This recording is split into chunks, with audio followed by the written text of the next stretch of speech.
తాకట్లో ఉన్న బంగారాన్ని విడిపించి ఆ రోజున మార్కెట్ ధర కట్టి మిగిలిన డబ్బును మీకు అందిస్తుంది కొమ్మూరి గోల్డ్.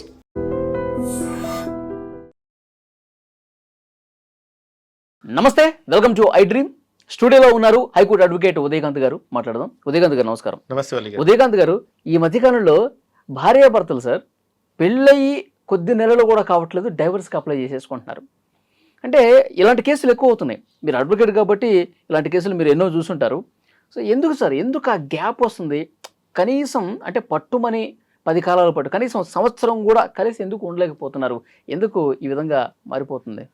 ఏం లేదు అలీ గారు, అంటే ఈ మధ్య కాలంలో అంటే ఏ మధ్య కాలం నుంచి అనేది మనం ఆలోచించాలి. అంటే you're talking about 5 years, 4 years, 3 years, 1 year? అంటే ఏం లేదు, అంటే నేనే చెప్తాను జస్టిఫికేషన్. ఎప్పటి నుంచి అయితే ఈ టెక్నాలజీ పెరిగిందో అండ్ దాని తర్వాత మోర్ పర్టికులర్లీ ఇప్పుడు మన పేరెంట్స్ ఏజ్లో లేకపోతే అంతకంటే ముందు కాలంలో ఏముండే అంటే డిపెండెన్స్ ఎక్కువ ఉండే, రైట్? అంటే భర్త సంపాదించితే భార్య బ్రతకాలి, అండ్ సేమ్ టైం పిల్లలు ఆధారపడి వాళ్ళ మీద ఆధారపడి బతకాలి. ఇప్పుడు ఏమవుతుందంటే భర్తలు ఇద్దరు సంపాదించుకుంటున్నారు. నువ్వు తక్కువనంటే నువ్వు తక్కువ, నేను తక్కువనంటే నేను తక్కువనంటుగా మాట్లాడుతూ ఉన్నారు. అన్నిటికంటే ఎక్కువ వీటికి రీజన్స్ ఏంటంటే ఈ ఇగో క్లాషెస్ ఎక్కువ అయిపోతున్నాయి. అంటే సమాజంలో ఇదివరకు మనము అంటే పురాతన కాలంలో చూసుకుంటే లేకపోతే మనము బైబుల్ చదివినా లేకపోతే భగవద్గీత చదివినా కూడా భార్య భర్తకు లోబడి ఉండాలని అనుకునేది. కానీ ఇప్పుడు ఏమైంది? సమానత్వం ఎక్కువ అయిపోయింది. నువ్వు నేను ఈక్వలే, నేనెంత సంపాదించున్నావు నువ్వు అంత సంపాదించున్నావు, నువ్వు పెడితే నేను తినాల్సిన అవసరం లేదు, నేను ఎంత అంటే నాకు ఉండాల్సిన నా ప్రైమరీ రైట్స్, నాకు ఉండాల్సిన ఫ్రీడమ్ నాకు ఉండాలి. అండ్ అంటే మేలు అనగానే ఒకసారి ఏమైతుందంటే డామినేషన్ మైండ్తోని మేల్స్ ఉంటారు, వేరే ఫీమేల్ కానీ తర్వాత కొంత సబ్మిసివ్ ఉండాలి. కానీ ఎప్పుడైతే ఈక్వాలిటీ అని చెప్పేసి ఆడమొగ సమానం అని చెప్పి సమానత్వం ఎప్పుడైతే వ్యాపించిపోయిందో ఖచ్చితంగా అక్కడ క్లాషెస్ వస్తూ ఉన్నాయి. అండ్ మోర్ పర్టికులర్లీ నేను చూస్తూ ఉంటాను కదా, ఈ ఫ్యామిలీ డిస్టర్బెన్స్ ఎక్కువ మటుకు వాళ్ళు గారు జస్ట్ ఆ parents involvement, both side the parents. అటు అత్తమామ నుంచి చూసుకున్న ప్రాబ్లమే, ఇటు అమ్మాయి సైడ్ నుంచి పేరెంట్స్ అయితేనన్న ప్రాబ్లం అవుతుంది, లేదంటే కనుక అబ్బాయి సైడ్ పేరెంట్స్తో. వీళ్ళిద్దరు మంచిగా ఉంటారు. బట్ ఎప్పుడైతే interference of parents, more particularly ఆడపిల్లకి అత్తమామ వచ్చి ఇంట్లో ఉండగానే తట్టుకోలేరు. ఇది చాలా ఇళ్ళలో జరుగుతుంది. అదే కనుక వాళ్ళ అమ్మ నాన్న వచ్చిన అనుకోండి, భర్త తట్టుకుంటాడు, పెద్ద పట్టించుకోడు కూడా.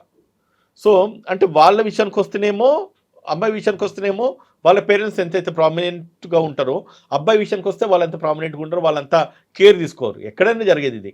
అక్కడికి వచ్చిన తర్వాత క్లాషెస్ నేను సంపాదించి పెడుతున్నప్పుడు నా ఇంట్లో మీ అమ్మ నాన్నకున్నంత చనువు, లేదంటే మీ అమ్మ నాన్న చూసుకున్నంత విధంగా మా అమ్మ నాన్న ఎందుకు చూసుకోవాలని అంటారు. తల్లి తండ్రి. కానీ వేరే అత్తమామకి వచ్చేసరికి there is a huge gap కదా. సో అట్లా కొంత మాక్సిమం పేరెంట్స్ ఇప్పుడు వస్తున్నటువంటి గ్యాప్స్ లో ఇదే మెయిన్ రోల్, లేకపోతే ఇది కూడా ఒకటి ఉందంటారా? ఇది మెయిన్ అంటే నిజంగా నేను చెప్తున్నా కదా, వేరే డైవర్స్ కేసుకు వచ్చేటప్పుడు కారణాలు ఏం జరుగుతున్నాయి అంటే వాళ్ళిద్దరి మధ్యలో ఉన్న ఈగో క్లాషెస్ ఒకటి వంత అయితే, వాళ్ళిద్దరిని బ్యాలెన్స్ చేసే ప్రాసెస్లో తల్లిదండ్రులు ఇన్వాల్వ్ అవుతారు చూడండి, అత్తమామలు తల్లిదండ్రులు ఇన్వాల్వ్ అవుతారు చూడండి. అక్కడికి వచ్చిన తర్వాత బాగా డిఫరెన్సెస్ వస్తూ ఉన్నాయి. ఎందుకంటే you see one thing sir, ఇప్పుడు ఒక అబ్బాయి ఉన్నాడు, కానీ పెంచి పెద్ద చేసి ఒక స్థాయికి తీసుకొస్తుంది తల్లి. భార్య ఒక్కటే నిమిషంలో వచ్చేసి భార్యగా మంగళసూత్రం కట్టించుకొని ఇంట్లోకి రాగానే మొత్తం హైజాక్ చేసేస్తుంది భర్తని, రైట్? అవునా కదా? మీరే చెప్పాలి. చూస్తేనేమో నేను ఇంత ఈ స్థాయికి కనిపించి పెద్ద చేసి ఈ స్థాయికి తీసుకొచ్చిన నా కొడుకు ఏమి కాకుండా నిన్న కాక మొన్న వచ్చిన భార్య కొంగు పట్టుకొని తిరుగుతున్నాడు కదా అని చెప్పేసి అటు తల్లి ఫీల్ అవుతుంది. జీవితకాలం నేను ఉండాల్సింది కదా నా భర్తతోని, వాళ్ళ అమ్మ చెప్పినట్టు వింటాడు, అమ్మ చెప్పు చేతుల్లో నడుస్తాడు, ఇడెం మొగోడు అని చెప్పేసి భార్య ఫీల్ అవుతుంది. సో ఇద్దరి మధ్యలో ఏమవుతుంది? భర్త నలిగిపోతూ ఉంటాడు. అట్ లాస్ట్ ఎంచుకోవాల్సి వస్తే ఎవరిని ఎంచుకోవాలి? ఈయనే జీవిత భాగస్వామి కాబట్టి, జీవితాంతం ఆమెతోనే ఉండాలి కాబట్టి భార్యని ఎంచుకుంటారు. పేరెంట్స్కి విషయానికి వచ్చే తర్వాత దే విల్ బికమ్ డెఫినెట్లీ వాళ్ళు ఒక అనాథలుగా బతకాల్సిన పరిస్థితి ఏర్పడుతుంది. అంతేకాకుండా అక్కడికి వచ్చినాక ఆడికి ఆగదు కదా, చుట్టుపక్కల ఉన్న జనాలు బాగా మాట్లాడుకుంటుంటారు కదా, వీళ్ళ పేరెంట్స్, వాళ్ళ చుట్టాలు, వాళ్ళ బంధువులు, వాళ్ళ ఇన్ఫ్లుయెన్స్ ఎక్కువ వీళ్ళ మీద పడుతుంది. సో అట్లా most of the marital relations break కావడానికి ఫస్ట్ ఇన్స్టెన్స్లో ఈక్వాలిటీ అని ఎప్పుడైతే వచ్చిందో, దాంట్లో సమానత్వం ప్రాసెస్లో అమ్మాయిలు కూడా సంపాదించుతున్నారు, అమ్మాయిలు మేమేం తక్కువ కాదు అని అనుకుంటున్న ఈ ప్రాసెస్లో మేల్ డామినేషన్, మేల్ ఇగోని కట్టెలు చేసే ఇది ఒక అంటే డైజెస్ట్ అంటే తగ్గించుకోవడానికి ఎవరు కూడా యాక్సెప్ట్ చేయట్లేదు. సో అక్కడ సమానత్వాన్ని పురుషులు యాక్సెప్ట్ చేయట్లేదు అంటారా? చెయ్యరు. ఎందుకు చేస్తారు? మాక్సిమం అంటే సమానత్వం అంటే మేబీ అంటే ఇప్పుడు ఉన్న సిచ్యుయేషన్‌లో మేబీ చేస్తున్నారేమో గానీ, కొన్ని ఇయర్స్ బ్యాక్ ఎళ్తే సమానత్వాన్ని ఎవరు కూడా అంటే ఆహ్, ఆడ, మగ ఈక్వల్ అనేసి ఎవరు అనుకోరు. ఎందుకంటే మోస్ట్ ఆఫ్ ద ఫ్యామిలీస్‌లల్లా భర్త సంపాదించితే భార్యలు డిపెండెంట్‌గా ఉంటారు. పిల్లలు డిపెండెంట్‌గా ఉంటారు. అటువంటి సిచ్యుయేషన్‌లో why the husband has to compromise అనేది వాళ్ళకి ఇంటర్నల్‌గా ఉంటది. అంటే చాలా 90% ఆఫ్ ద ఫ్యామిలీస్ భర్త మీద డిపెండ్ అయ్యి బతికే ఫ్యామిలీస్‌లలోనే కొంత వైఫ్ గనుక ఒకవేళ ఎక్కువ ఫ్లేర్ అప్ చేసేసి వాళ్ళని క్వెషన్ చేసినా లేదంటే గనక ఆ పేరెంట్స్‌ని ఏదైనా అడిగినా గూడా, నేను సంపాదించి పెడుతున్నాను కదా! నువ్వు నా తల్లిదండ్రులు చూసుకోవాలి. లేకపోతే నేను అనుకున్నట్లుగానే నేను ఏ విధంగా అయితే అనుకున్నా ఆ విధంగా నువ్వు లైఫ్ లీడ్ చేయాలి. ఇటువంటి సిట్యుయేషన్స్ వచ్చినప్పుడు ఖచ్చితంగా అక్కడ క్లాష్ ఏర్పడుతది. అదే గాక కొన్ని సందర్భాలలో మనం చూస్తే ఇప్పుడు మెయిన్ ఈ సాఫ్ట్‌వేర్ కల్చర్ వచ్చిన తర్వాత ఫ్రీడమ్ ఎక్కువైపోతది. మేల్ అండ్ ఫీమేల్ ఇద్దరికి గూడా. ఒక అమ్మాయి బోయేసి ఇంకొక అబ్బాయితోని మాట్లాడిందంటే భర్త తట్టుకోలేడు. భర్తకి ఏదైనా ఫోన్ వచ్చింది ఎవరైనా ఆడపిల్లలు మాట్లాడుతున్నారంటే అటు భార్య తట్టుకోలేదు. ఇయన్నీ గూడా ఏమైతాయంటే మిస్‌అండర్‌స్టాండింగ్స్‌కి బాగా దారితీస్తాయి. సో ఈ సోషలైజేషన్, సోషల్ గ్యాదరింగ్స్‌లో ఈ పొసెసివ్‌నెస్ ఎక్కువ భార్య మీద భర్తకి, భర్త మీద భార్యకి. ఇవైనప్పుడు గూడా చిన్న చిన్నయి ఆ మిస్‌అండర్‌స్టాండింగ్స్‌తోని గూడా రిలేషన్స్ చాలా మటుకు బ్రేక్ అయ్యే సందర్భాలు గూడా నాకు కొన్ని కేసెస్ వస్తా ఉంటాయి గదా! ఓకే. చూస్తా ఉంటాను. ఒకటే వాస్తవంగా చెప్పాలంటే ఆహ్, అసలు రీజన్ ఉండదండి. భార్యాభర్తలు విడిపోవడానికి నాట్ ఈవెన్ 1% జెన్యూన్ రీజన్స్ ఉండయి. చిన్నయి కాంపాక్టబిలిటీ మంచిగా లేదు. చిన్న అండర్‌స్టాండింగ్ మంచిగా లేదు. లేదంటే కనుక నాకు ఇది అడిగితే కొనిపెట్టలేదు. వాళ్ళకైతే ఇంత చేస్తారు. మా ఇంటికొస్తే మా అమ్మని సరిగ్గా చూసుకోదు. మా ఇంటికి ఏదో ఒకసారి వస్తారు. అదే వాళ్ళ చుట్టాలొస్తే గాని వాళ్ళోళ్ళొస్తే గనుక మంచిగా చూసుకుంటారు. ఇవే అంటే అది మోస్ట్‌లీ అదర్స్ ఇన్వాల్వ్‌మెంట్స్ ఎప్పుడే గాని ఫ్యామిలీస్‌లో భార్యాభర్తలు ఉన్న చోట ఎవ్వరు ఇన్వాల్వ్ కావద్దండి. వాళ్ళకి వాళ్ళు అడ్జస్ట్ అయిపోయేసి వాళ్ళు హ్యాపీగా బతుకుతారు. కానీ ఇంకొకడు ఎవడైనా ఇన్వాల్వ్ అయిపోయిండనుకోండి, ఇటు అమ్మాయి మైండ్ పొల్యూట్ చేస్తారు, అటు అబ్బాయి మైండ్ పొల్యూట్ చేస్తారు. సో ఇటువంటి సిట్యుయేషన్స్ వచ్చేసరికి ఏమైందంటే ఎట్ లాస్ట్ ఇద్దరి మధ్యలో అండర్‌స్టాండింగ్ కుదరక, వాళ్ళకి మనం అనుకున్నట్టుగా ఈ కంపాటబిలిటీ మంచిగా లేక లాస్ట్‌కు లాయర్ల దగ్గరకొస్తారు. లాయర్‌లకు వన్స్ కేస్ రాంగానే వాళ్ళు ఊరుకోరు గదా! వాళ్ళకి రావాల్సిన బెనిఫిట్స్ ఏవైతే ఉంటాయో దానికి మీకేం కావాలి 498 సెక్షన్స్ వాడుకోవాలి. కేసులు రిజిస్టర్ చేయించాలి. అబ్బాయిని పిలిపించుకోవాలి. వాళ్ళ అత్తమామ మీద కేసులు పెట్టాలి. కేసులు పెట్టి వాళ్ళని తిప్పుకోవాలి, సతాయించాలి. వన్ ఫైన్ టైమ్ ఏమైతది 10 లక్షలు కట్నం ఇచ్చిన కాడ 20, 30 అని రాయడము. రాసేసి ఒక రాంగ్ విధంగా 498 సెక్షన్ వాడుకోవడము. దాని తర్వాత అమ్మాయి, అబ్బాయి డిటాచ్ కావడము. దీనికంతటి కూడా అంటే ఇదివరకు చెప్పినట్టుగా కొన్ని ఈగో క్లాషెస్ లేకపోతే వాళ్ళిద్దరి మధ్యలో కంపాక్టబిలిటీ లేకపోవడము, అండర్‌స్టాండింగ్‌లో లోపాలు and more particularly family members involvement. ఇదే గనక లేకపోతే ఫ్యామిలీ మెంబర్స్ ఇన్వాల్వ్ కాకపోతే భార్యాభర్తలు ఉన్నారంటే 90% ఫ్యామిలీస్ సక్సెస్‌ఫుల్‌గా లైఫ్ లీడ్ చేస్తారు. లేదు ఉన్నారు, ఫ్యామిలీ ఇన్వాల్వ్ అయినారు, లేదంటే ఇటువంటి ఇష్యూస్ అయినప్పుడు అత్తమామల ప్రభావం ఎక్కువ ఉన్నది, తల్లిదండ్రుల ప్రభావం వీళ్ళ పిల్లల మీద ఎక్కువ ఉన్నది అన్నప్పుడు మాత్రం ఆ బ్రేకప్‌కు చాలా మటుకు ఛాన్సెస్ ఉంటాయి. మాక్సిమం ఇట్లాగే జరుగుతుంది. థర్డ్ పర్సన్ ఇన్వాల్వ్‌మెంట్ వల్లే మాక్సిమం మీరు చూడండి ఎనీ కేస్ మీరు చూడండి ఇద్దరుంటే గనక there is no problem. But వేరిన్ ఒక థర్డ్ పర్సన్ ఇన్వాల్వ్ అయితే ఖచ్చితంగా ప్రాబ్లమ్ కొంచెం ఇంకోట ఎగ్జాగరేట్ అయితా ఉంటుంది. ఇద్దరే ఉంటుందంటే వాళ్ళే మాట్లాడుకుంటారు. ఏ గ్యాప్ ఉన్నా వాళ్ళే అంతే సరి కదా. ఇంకా చేసుకుంటారు. ఇప్పుడు సి సంథింగ్ భార్య భర్తని తిట్టిండు, భర్త భార్యని తిట్టింది. To that extent okay. ఆ పక్కోడు విన్నాడు అనుకోండి, అమ్మనే విన్నది, భార్య ఏదో ఒక మాట భర్తని అన్నది, అమ్మ తల్లి విన్నది. తల్లి వింటే ఊరుకుంటుందా? ఏ అమ్మ బాబుని ఎందుకు మాట్లాడుతున్నావు అంటుంది. నా మొగుడు నేను అనుకుంటే మీకేంటి అత్తయ్య గారు అని ఈవిడ అంటది.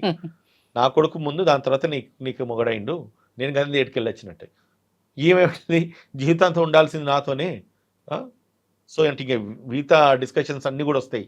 నేను ఇది చేస్తున్నా అది చేస్తున్నా, నేను చేసే పని నువ్వేం చేయలేవు, తల్లిగా చేసే పని నేను చేసే పని నువ్వేం చేయలేవు, చిన్నవి చినికి గాలివాన అయినట్టుగా అది ఇంకా మనం కూడా ఎక్కువ ఎగ్జాగరేట్ చేసుకుంటూ పోతుంటే కొన్ని అంటే చెప్పుకోలేని కూడా అటువంటి ఇష్యూస్ మా దృష్టికి తీసుకొస్తుంటారు ఫ్యామిలీస్. సో మ్యాక్సిమం నా దగ్గరకు వస్తే కనుక జస్ట్ కౌన్సిల్ చేయడము, మాట్లాడడము, నచ్చి చెప్పి పంపించడము, అది ఒక 2 నెలలు 3 నెలలు మీరు ఇద్దరిని కలిపే ప్రయత్నం చేస్తారా లేకపోతే కలిపే ప్రయత్నం చేస్తా. 100% కలిపే ప్రయత్నం చేస్తా. విడదీసే ప్రయత్నం చాలా తక్కువ చేస్తా. అనుకోకుండా ఈ మధ్య కాలంలో అంటే చేస్తారు విడదీసే ప్రయత్నం కూడా. ప్రయత్నం చేయడం అంటే కేసులు అనుకోండి, అటువంటి చెయ్యను. విడదీసే ప్రయత్నం చేయను. విడిపోతున్నంటే డైవర్స్ వస్తుంటాయి కదా. ఒక్క కేసు ఏదో ఈ మధ్య ఇవ్వాల్సి వచ్చింది, దురదృష్టం తప్పలేదు. ఇంకా I was just trying to కలపలేని పరిస్థితులు కొన్ని ఉంటాయి, టైం డ్రాగ్ చేసి ప్యాచప్ చేద్దామని అనుకున్నా. ఎందుకంటే పిల్లలు ఉంటారు కదా, పిల్లలు అనాథలు అయిపోతారు. సి వన్ థింగ్, ఒకసారి పిల్లలు ఉన్నప్పుడు డెఫినెట్ గా కలిపే ప్రయత్నం చేయాలి. 10-11 years పిల్లలు ఉంటారు, ఆడపిల్లలు ఉంటారు, వాళ్ళకి రేపు పెళ్లి చేయాల్సిన పరిస్థితి వస్తుంది. తండ్రి ఎవడంటే ఎక్కడ పోయిందంటే ఏమంటాం. అండ్ వీళ్ళు యంగ్ ఏజ్లో ఉంటారు, 40 years ఆ స్పాన్ ఆఫ్ ఏజ్లో ఉంటారు. అమ్మాయి మళ్ళీ దాని తర్వాత ఆ ఏజ్లో తన డిజైర్స్ తనకు అవసరం ఉంటుంది, తన సేఫ్టీ సెక్యూరిటీ ఆమెకు అవసరం ఉన్నప్పుడు ఏం చేయాలి, ఇంకొకరు పెళ్లి చేసుకోవాలి. చేసుకుంటాడు, మళ్ళీ ఫస్ట్ హ్యాండ్ మాకు భర్త వస్తారంటే దానికి స్కోప్ లేదు కదా, మళ్ళీ సెకండ్ హ్యాండ్ హస్బెండే రావాలి. ఈవెన్ బోత్ సైడ్స్, హస్బెండ్కి అయినా అంతే ప్రాబ్లం, వైఫ్కి అయినా అంతే ప్రాబ్లం. కానీ మధ్యలో ప్రాబ్లం ఏమవుతుంది, పిల్లలు నలిగిపోతారు కదా. పిల్లలు నలిగిపోతుంటారు చూడండి, ఇట్స్ వెరీ ప్యాథటిక్. దాన్ని మాత్రం అది హీనియస్ క్రైమ్ అనాలి. మీ క్షణిక ఆవేశాలకి, మీ క్షణిక సుఖాల గురించి అని చెప్పి మీరు పెళ్ళిళ్ళు చేసుకుంటున్నారు, పిల్లల్ని గంటా ఉండరు. వన్స్ మీ ఇద్దరి మధ్యలో అండర్స్టాండింగ్ బాగాలేదు, కంఫర్టబిలిటీ బాగాలేదని చెప్పేసి మీరు వెళ్ళిపోతున్నారు. విడిపోయే ప్రాసెస్లో ఏమవుతున్నది, పిల్లలు అనాథలు అయిపోతున్నారు. ఒక వైఫ్ ఇంకొక భర్తని అంటే సెకండ్ మ్యారేజ్ చేసుకుంటే ఆ కూతురు తనను ఇంకొక తల్లి ఇంకొక హస్బెండ్ చేసుకున్నప్పుడు ఆమె యాక్సెప్ట్ చేస్తారు sir? Will she accept that? కూతురు యాక్సెప్ట్ చేయదు కదా.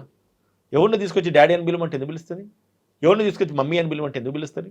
ఈ కామన్ సెన్స్ కనుక భార్యాభర్తల మధ్యలో ఉంటే కనుక డెఫినెట్గా రిలేషన్స్ బ్రేక్ కావు. కానీ ఈక్వాలిటీ ఎప్పుడైతే అనుకుంటున్నామో, ఈ అమ్మాయి కూడా సంపాదించే ప్రాసెస్లో కూడా ఆడుంటే ఎంత లేకపోతే ఎంత, నా బిడ్డను నేను చూసుకోలేను, నా కొడుకు నేను చూసుకోలేను. ఇంకోటి ఏమవుతుందంటే లీగల్ రైట్ ఏమవుతుందంటే most of the minor girls కానీ మైనర్ చిల్డ్రన్ కానీ రైట్స్ మదర్ మీదనే కన్ఫర్మ్ అయి ఉంటుంది. At the same time mother ఎక్కువ కేరింగ్గా చూసుకుంటుంది ఫాదర్ కంటే కూడా. సో ఆ పిల్లలకి మదర్ నీడ్ ఎక్కువ ఉంటుంది కాబట్టి ఫాదర్ని వదిలేసి మదర్ కస్టడీలోకి వెళ్ళిపోయిన తర్వాత ఫాదర్ నలిగిపోతూ ఉంటాడు, ఆయనకి విజిటింగ్ రైట్స్ కూడా దొరికాయి. సేమ్ టైం ఏమన్నా సింపత్తి ఉన్నదంటే కనుక నువ్వు నన్ను వద్దనుకున్న తర్వాత నాకు పుట్టిన పిల్లలు నీకెందుకంటది, నీ కుట్టిగానే పుట్టిన పిల్లలు నీ ఒక్కదానికే పుట్టిన నాకు పుట్టలేదని వీడు అంటాడు. అక్కడికి వచ్చిన తర్వాత ఇంకా కూడా గొడవలు ఎక్కువ పెరుగుతూ ఉంటాయి. మరి ఈ తెలివే ఈ జ్ఞానం ముందే ఉండుంటే వాళ్ళు అసలు డిఫరెన్సెస్ రాకుండా అర్థం చేసుకుని ఉంటే కనుక లైఫ్ బాగుంటుంది. ఇంకో విషయం చెప్తా, సరే వదిలేసినావు, భర్తను వదిలేసినావు, ఇంకొకరిని చేసుకున్నావు, ఇంకొకరు మంచుకుంటే గ్యారంటీ ఉన్నదా? ఉన్నదంటే ఇప్పుడు known devil is better than unknown angel అంటారు. అంటే తెలిసిన రాక్షస ఏదైతుందో అదే నయం కదా, తెలియని దైవదూత కంట అన్నట్టుగా. So when we know somebody, it is better to know them, understand them, adjust అయిపోయేసి బతకండి. కొత్త జీవితాల గురించి అని చెప్పి ఎత్తుక్కుంటే మంచిగా ఉంటుంది. అంటే ప్రేమించినంత కాలం ప్రేమలు మంచిగానే కొనసాగుతాయి. వన్స్ ఒకసారి బ్రేకప్ అయింది అనుకోండి, ఈ డిస్టర్బెన్స్ ఏమవుతుందంటే టోటల్గా రిలేషన్స్ డిటారేట్ చేస్తుంది కదా. Okay, so that is what. Thank you.